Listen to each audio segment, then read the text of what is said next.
The sun was hot over a small African village. The ground was red, the palm trees swayed slowly, and the people worked hard on their farms. Mud huts with thatched roofs stood close together, and children ran about with laughter. In one of the huts lived a boy named Kalu. He was clever but lazy. His mother worked every day on the farm, digging with her hoe under the burning sun. But Kalu often sat under the shade of a tree, dreaming of an easier life. His mother looked at him with tired eyes and said, "Kalu, life does not give food to those who sit and dream. Work, my son." But Kalu only smiled and stayed where he was. One afternoon, when the sky was golden and quiet, Kalu went into the forest to look for firewood. As he walked deeper, he heard a strange sound. Doom, doom, doom. It was the sound of a drum. No one was around, but the sound grew louder, calling him forward. He pushed through tall grasses until he saw it. A huge old drum under the roots of a giant tree. It was covered in dust and cobwebs, yet it glowed faintly as if alive. Kalu's heart beat fast. He reached out his hand. The moment he touched it, the forest went silent. Then the drum spoke in a deep voice.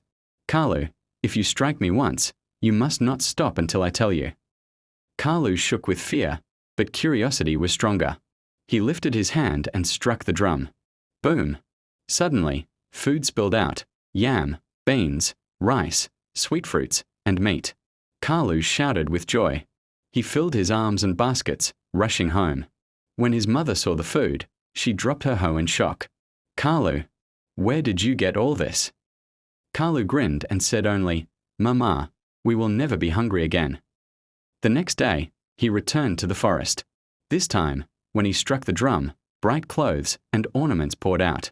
Soon, Kalu walked proudly through the village in fine garments, while other children stared with wide eyes.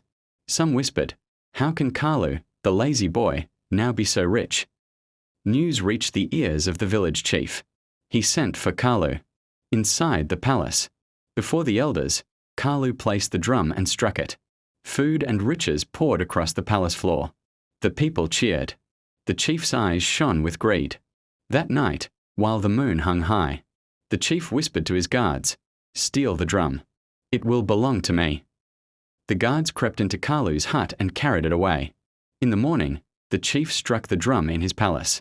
But instead of food, angry soldiers leapt out, holding whips and sticks. They chased him around the palace, beating him until he cried, "Stop! Stop! Take the drum away!" Ashamed and in pain, the chief returned the drum to Kalu. But now Kalu's heart was heavy. He understood the drum was not a toy for pride. He carried it back into the forest and placed it under the great tree.